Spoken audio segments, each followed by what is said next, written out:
Good evening, Azeroth, and welcome to episode 125 of the World of Goldcraft.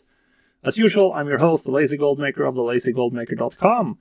And obviously, I'm going to talk about gold making for about 20 minutes. So welcome back. Welcome to everyone who's tuning in live and everyone who's either listening or watching this on YouTube.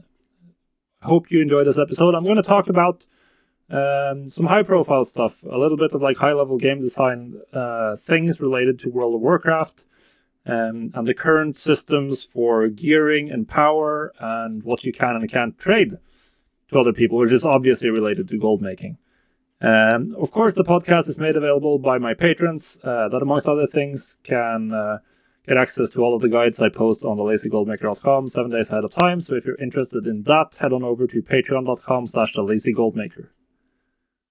But before we head into the discussion point, let's talk a little bit about what's going on with the game. And there isn't going to be that much this week. Darkmoon Fair is in town a little while longer, like a day or two. It depends on when you're watching us. So there's still some opportunities there, as I mentioned last week. Of course, I'm not personally taking advantage of any of those opportunities. So I can't tell you which they are or what the best ones are. But there are a lot of opportunities related to the Darkmoon Fair. This coming week, we have World Lords of Draenor Time Walking. Time Walking, there's always like some weird combinations of old world gear that's best in slot that some people will be willing to purchase, but not particularly important overall. Not particularly important in the grand scheme of things. A little bit down the line, though, in about 1.5 weeks' time, we'll have the Trial of Style, which might bring some increased demand to transmog. In the period leading up to it. So if you have transmog, now is certainly the time to make sure you keep it out on the auction house. As players will want to look their best for the trial. Some people will obviously be wanting to win their trials. So yeah, that's it for the game. There's really not that much to say. Well, we have 9.0.5 coming out today, obviously, but the effects are not that big outside of the what's it called, the increase to base legendary demand. The patch came out today, or yesterday if you're in an NA, obviously. It's just rebalancing, pretty much just rebalancing of legendaries, covenant abilities, etc. There's nothing here that has a huge gold making effect. Although, of course, with the changes to legendaries, we should see some more sales on some new slots, maybe. I haven't even mathed out all of the ones they are. But yeah, base legendaries were already very profitable. They were already very expensive to level, so there's really no change to the market. If you have the capital, then go for it. If you don't have the capital, then just stay away. It's too risky. So, let's go into the discussion point. And base legendaries come into it a little bit, but what I'm going to talk about is what the title I wrote was, I think more gear should be tradable, because boosting is the name of the game. If you go into any city and WoW, an open trade chat, it's literally nothing but boost communities, literally nothing else. And why? Well, obviously, it's because boosting in PvE or PvP literally allows you to sell the highest level gear in the game, particularly PvP rating right now. Selling PvP rating is literally equal to just selling a full set of 2 to 6 items. And for those classes who value versatility, then you can get your BIS gear for gold, like pure pay to win. So they are allowing you to buy BIS gear. Blizzard is.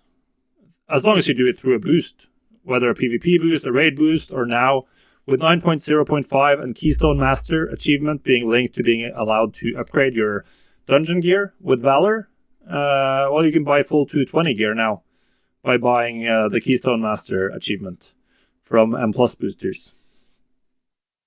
And since this is the real only source outside of the few mythic and heroic BOE drops from the raid, this is the only way you can sell high-level gear. And obviously, people are willing to spend a lot of gold getting super high level gear. This has always been the case, will always be the case, because people care a lot about having powerful characters. But like, this is literally just selling, being allowed to trade gear, but with extra steps involved, because the players have to go through some arbitrary content piece to do it. In PvP, you can get 226 weapons and really strong trinkets. But aside from the fact that this is like going a little bit into allowing pay-to-win type of exchanges, there's the fact that boosting in PvP screws up the entire rating systems and makes the PvP ladder quality deteriorate rapidly. As players who are at like 1400 in terms of their actual gear, because they only geared through PvP, they'll be facing boost teams that are outgearing and outskilling them and should not be in that bracket. But they are in that bracket because they are boosting some new customer, because they can make a lot of gold that way. So this begs the overall question, like, how much gear should actually be for sale? Like, what amount of gear or power should you actually be allowed to trade to other people in WoW? Obviously, I don't like have an answer here, and you have a strong argument in favor of not allowing you to trade gear in general, because it would be pay to win. But I mean, there are so many very hyper-professional boosting communities, and you can pay Blizzard enough money to get the gold to buy boosts. Like, it's allowed. You just have to go through some hoops of like spending 2 hours or 10 hours or whatever playing in some content type, and then then you're allowed to buy gear. And like, why are you allowed to do it in that way but not in any other way? Why can't you be allowed to buy a BIS piece or another BIS piece or more BIS pieces through professions? They can even be tied into content in some way. This has been the case in the past. Of course, in Shadowlands, for the first time in forever, there is actually craftable BIS gear with the legendaries. But outside of that, there's nothing, and you can only use one legendary. But we've had tons of crafted gear that fills more niches in the past. Right now, there's nothing. But you can buy full 226 from PvPers. It's about gold cap to get from 0 to 2100, as when I checked. So obviously that's quite expensive, but it is going from literally 0 to full 226 gear, which is like almost the highest you can go. So I guess it should be expensive. But when you allow that, why not allow people to buy that, to trade more gear as well? Like, why not? What's the argument against it? I'm very interested to hear if anyone has a strong argument against like being able to trade more gear or more high-level BOEs being available. But yeah. Now, obviously, I love crafting professions, and I think crafting professions should play a more interesting role in endgame gearing than it currently does. And I think this is the expansion to do it. They've started doing it with base legendaries. But a lot of what they talked about pre-Shadowlands launch was bringing it back to the RPG, meaningful choice, the Covenant systems, and everything like that. And yet, one of the most RPG systems in the game that has been a part of WoW since the beginning has been marginalized very heavily over time, and I'm of course talking about professions. Honestly, the biggest effect of professions right now is to increase deflation by making you have to buy a huge amount of Orbriel shards to sell base legendaries. But why not allow professions to also play a part in gearing? You could do this in many ways that would not like lead to people just ignoring raids. You could add materials from Castle Nathria, for instance, or from raids in general, that you could use to craft an upgrade token.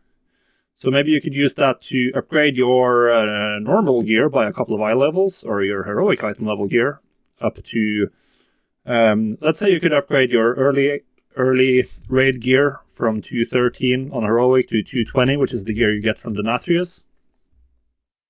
And maybe you don't get enough, like you could balance the resources so that you can't just do this the first time you go through the raid and you just go straight from 213 to 220. But maybe after 5 or 6 resets, then you have enough to upgrade like 2 slots to 220. And you could have some recipes and some materials, and this would give more more value to raiding. This would also help give more value to raid gear, because right now, like 213 raid gear, now you can upgrade your Mythic Plus gear. You can't upgrade your raid gear, so you like your 213 pieces, you throw them away eventually. This would make professions relevant, and it would give raiders something to sell that's not just spots in their SAR groups, boost groups. They could sell these materials, or they can pull them to their crafters and sell the upgrade tokens on the auction house, which would allow people to sell item level through doing raids without actually having to sell boosts, and use the in-game systems that are meant for trading, like the auction house, like trade windows, like trade chat, for other forms of trading than just boosts.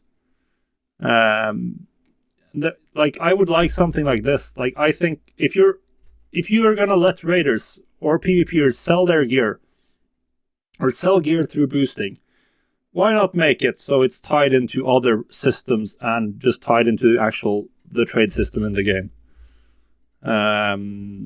I think that should be the case. I also think that professions are in overall like a pretty sad state, even though they are extremely profitable this expansion. Base legendaries are insanely profitable because it's base gear that literally everyone needs. But outside of that, like, professions don't really fill many useful niches. You have the Crafters Mark II 168 gear, and then you have base legendaries, and then literally nothing in between in the gearing system. And why? In the past, Blizzard has typically had gear or crafting professions has typically had gear in multiple gearing tiers. Someone mentioned in chat right now the PvP sets in Pandaria. You had multiple tiers of those. And they filled a useful niche, specifically entry-level PvP gearing. And they were really good for that. They were actually the best gear for that particular niche. But now crafted gear just doesn't fill a useful niche. Outside of consumables, crafting professions just aren't relevant for endgame raiding or endgame WoW at all. Of course, you'll buy some enchants and gems, but they've balanced like the inflow of materials relative to the materials needed, so that they're all super cheap. And I think that's good for the game, because it means that everyone and their mother can afford their enchants and gems, and that's obviously good because then they feel more powerful. And upgrading your gear is something that I've always enjoyed about WoW. But yeah, obviously there's another side to this entire coin that I was talking about, with what gear you're allowed to trade and what you can and can't sell on the auction house and sell to other people. And that's at the high end of raiding. Because world first raiding is really bad when it comes to the gold required. There's a reason why there's so many boost sellers in chat. Because the world first raiders, when they're cranking through a raid early on, they're willing to spend any gold they can to outfit their raiders to the top level they can.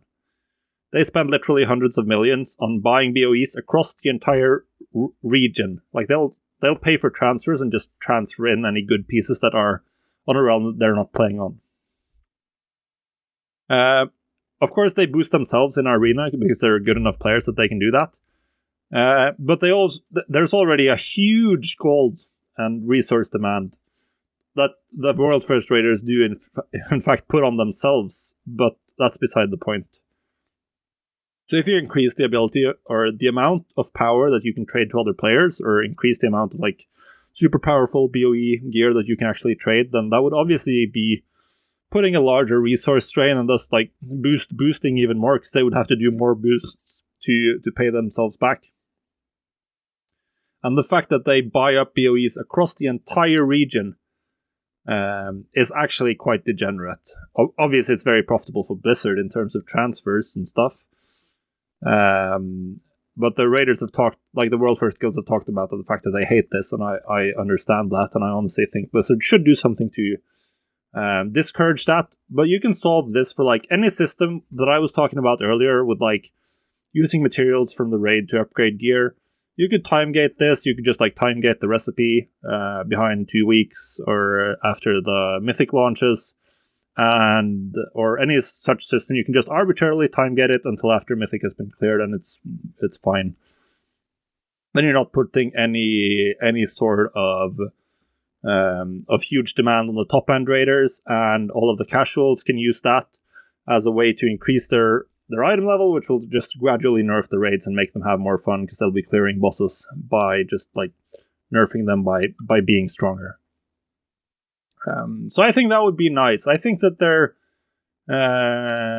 should be more power being allowed to be traded from raids, because they allow you to do it as long as you do it through a boost, through selling a spot in the raid. And it's not really gameplay if you buy like ahead of the curve Sire and you die in phase 1, so they don't have to deal with you later on. Or do like 500 DPS or whatever and get carried by a bunch of mythic geared raiders. It's like, it's not gameplay. This is not something that's important to make sure that people play the fight or whatever. They're not playing the fight. They're not playing the fight. It's sort of the same for PvE. PvP is actually worse because they also screw up the ladder and make it less interesting to play PvP if you're like a low geared player. It's like just let people trade. Just find some ways to include crafting professions, include other systems, and allow players to sell this like by just farming M+ if they want to. Boosting has honestly gone too far at this point. Just realize that you can't stop them selling gear. So allow them to trade a little bit more of it. My personal opinion. So that was it. That was what I wanted to talk about for the discussion point. We took a step off the deep end a little bit here and talked about a bunch of high level stuff that I've not touched on at all. Obviously, I enjoy large parts of WoW. I've been trying to get into Arena. I'm still super bad at it lately. I did kill Sire on Heroic with our guild this Sunday. So I enjoy all aspects of WoW. And I think it's important to give you that, to have that, for me at least. Now we'll go into some questions. So I got one that I've taken from my Discord. And then I see we already have one in chat as well. So if you have any more, then now's the time to post them. So, just looking to bounce some ideas. I'm on a hype-up realm. I've got 3 million gold and 2 Shadowlands accounts with 1 BFA account. I was thinking to make the 2 Shadowlands accounts into crafting accounts and the BFA account into a sniper account to try and pick up cheap things like BOEs. Main issue is I don't know how to pick which markets for the crafting accounts. I was thinking maybe Shadowlands, Alchemy, Inscription, and then Enchanting and whatever for the 2 Shadowlands accounts. Now, this is a question, or a variation of a question you get all the time. What professions should I choose? Long term, you should, if you like crafting and you want to use crafting for gold making, you should have a goal of getting all crafting professions maxed. Generally, all of them are profitable, but it can vary from patch to patch which are the best ones and how much gold you can make with them. So you want to be in a position to take advantage of all of them and always be ready for whatever the new profitable recipe is. Now, in the context of a shorter time frame and Shadowlands, Enchanting is quite bad as a standalone profession this time around, unless you like doing the shuffle for like small amounts of gold, but you have 3 million, so that doesn't make sense. The main reason to have Enchanting is to get access to the enchanted materials that you need to craft base legendaries. So yeah, Alchemy and Inscription, they are great. They're great, high volume, high cancel scanning market. So if you like doing that kind of stuff, then they work out. If you don't like doing that kind of stuff, then I'd stay away from them. So I would not suggest doing Enchanting on your other character unless you're planning to get into base legendaries. So I would go with something like blacksmithing, jewel crafting, and then enchanting on a level 50 alt. You can level to 50 quite quickly. And you don't really need to get past that to get the enchanted material recipes.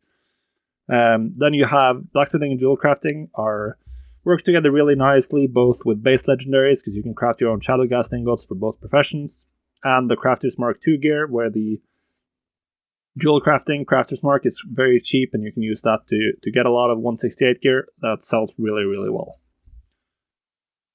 So that's sort of what I would go with. I really like blacksmithing and jewel crafting as a combo this expansion in particular, even though like the gems are very low value. The synergy on base legendaries and on Crafter's Mark II gear is really good for those two professions.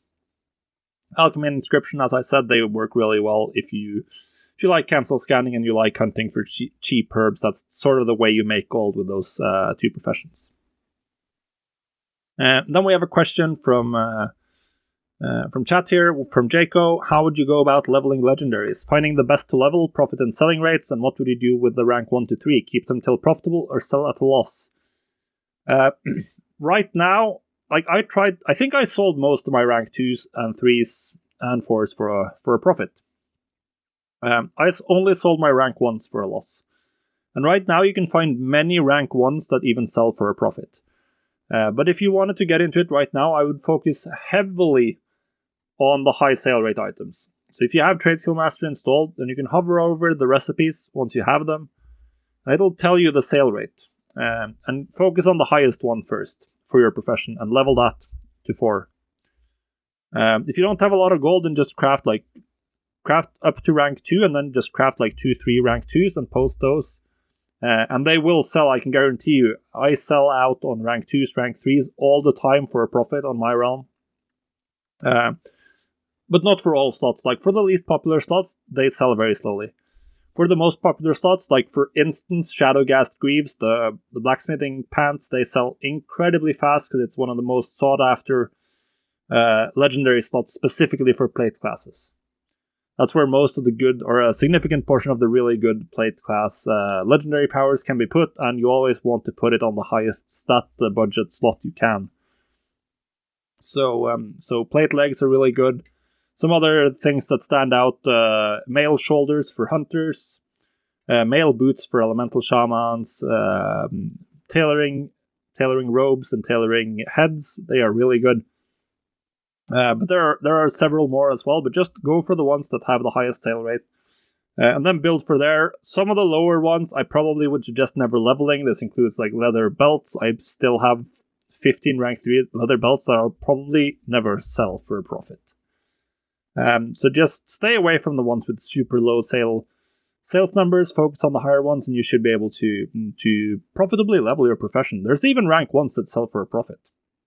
Because people aren't too good at restocking rank 1s. I don't personally bother restocking rank 1s, for instance. So that's sort of what I would suggest. So yeah, guys, that's going to be it for the show. Hopefully you enjoyed it. If you did, and you want to read about gold making, then head on over to thelazygoldmaker.com. If you want to support the show, you can do so at patreon.com/thelazygoldmaker. With that, final thank you to my patrons. I wish you all a very profitable week. Goodbye, guys.